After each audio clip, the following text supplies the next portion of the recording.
warahmatullahi wabarakatuh. Kami dari kelompok 5 akan mempresentasikan mata kuliah statistika dengan judul hasil belajar menggunakan metode resitasi berbasis literasi digital dengan dosen pengampu Bapak M. Ghazali MPD, dengan anggota saya sendiri Arya Jamila, dan saya Livia Boyu, dan saya Lutfia Ramadhani, dan saya Andrea Ramadhani. Dan materi pertama akan dibacakan oleh Saudari Vivi.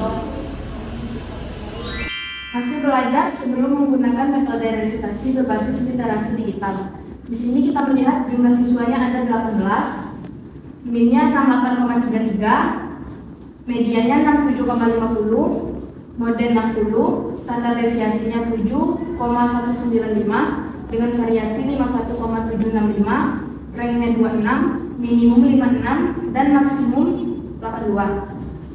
Di tabel frekuensi ini kita bisa melihat dari angka 56 sampai 82 yang sering muncul angka 60, 62, 66, 68, dan 73. Angka 60 dengan jumlah siswa 2 orang, presentasinya 11,1%. 62 dengan 2 orang siswa dengan persen 11,1%. Dengan angka 66 dengan jumlah 2 siswa 11,1%. Dengan 68 2 orang siswa 11,1% juga. Dan terakhir di 73 dengan 2 orang siswa 11,1%. Dapat kita simpulkan dari tabel ini yang sering muncul 60 sampai 75. Jadi rata-rata jumlah nilai siswa itu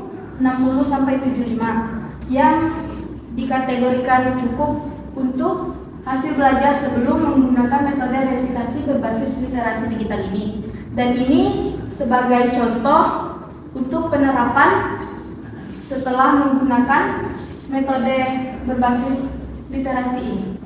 Selanjutnya, tabel berikutnya akan dilanjutkan oleh Saudari Lutfia Ramadhani. ini saya akan menjelaskan tentang tabel hasil belajar sudah menggunakan metode resitasi berbasis literasi digital dengan jumlah siswanya 18 siswa dengan nilai MEAN 81,22, median nilainya 81,00, modus dengan nilai 82, standar deviasi dengan nilai 8,157, nilai varians 66,536, rank 29, minimum 67, dan maksimum 96. Di sampingnya ada tabel frekuensi dengan skor 67 sampai 96, dengan skor yang sering muncul yaitu 82 dengan frekuensi 3 dan Fransen 16,7%. Selanjutnya ada skor 80 dengan frekuensi 2, Fransen 11,1%, dan skor 87 dengan frekuensi 2 dan Fransen 11,1%. Baik, kesimpulan dari dua tabel ini menggunakan metode resitasi berbasis literasi digital dengan hasil belajar sesudahnya itu siswanya sangat cenderung baik dan dengan nilai hasil skor ini mencapai 80-an. Ini akan dijelaskan oleh Saudari Yaya. Oke, di sini ada Variance Sample Correlation. Nah, di sini ini mengukur nilai sebelum dan sesudah menggunakan metode resitasi berbasis literasi digital ini.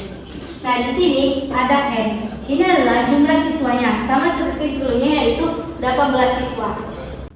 Oke, di sini ada correlation. Ini 0,229.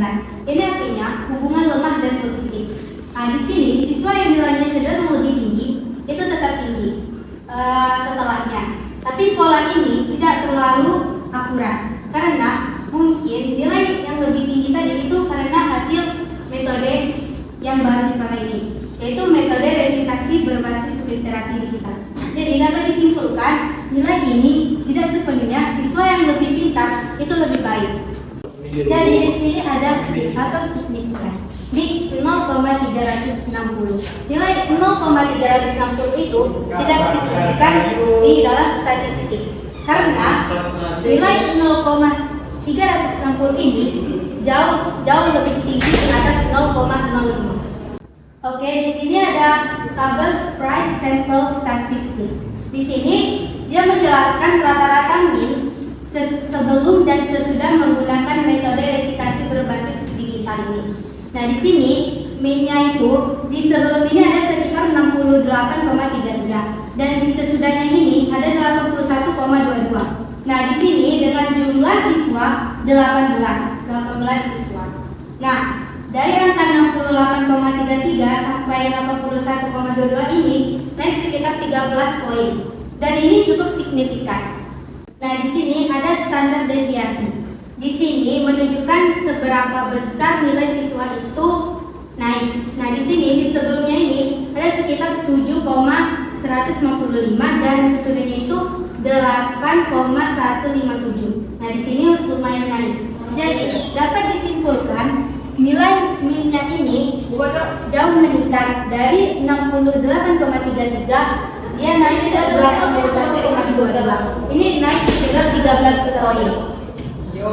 Dan hubungan kepada nilai ini bisa kita simpulkan tidak hanya siswa yang pintar saja yang nilainya naik, tetapi semua siswa bisa naik karena menggunakan metode resitasi berbasis literasi digital ini. Baik, selanjutnya akan dilanjutkan oleh saudara Rian. Oke teman-teman, di sini kita punya data dari siswa yang menggunakan metode rentisasi berbasis literasi digital. Nah, di sini kita ingin mengetahui apakah efektif peningkatan hasil belajar menggunakan metode ini. Metode ini yaitu metode Parent Sample Test. Nah, di sini dapat kita analisiskan bahwasanya terdapat perbedaan skor hasil belajar sebelum dan sesudah, yaitu skornya min 12,889. Arti dari nilai negatif ini artinya bahwa terdapat peningkatan hasil belajar dengan metode Parent Sample Test ini. Nah, di sini terdapat peningkatan yang cukup besar pada standar deviasi dan standar error mean. Nah, oke teman-teman, hasil analisis ini menunjukkan bahwa metode resitasi berbasis literasi digital ini secara efektif dapat meningkatkan hasil belajar, yaitu terdapat nilai T yang signifikan yaitu min 5,010 dan nilai sig to Thailand ini yang sangat rendah yaitu 0,000. Di sini menunjukkan bahwasannya terdapat peningkatan hasil belajar secara statistik. Oke teman-teman, dapat kita simpulkan bahwa dengan menggunakan metode ini kita dapat meningkatkan hasil belajar kita. Baiklah, sekian presentasi dari kami. Dapat kami simpulkan bahwa dengan adanya metode resitasi berbasis literasi digital ini, nilai siswa lebih meningkat. Terima kasih, kami akhiri. Wassalamualaikum warahmatullahi wabarakatuh.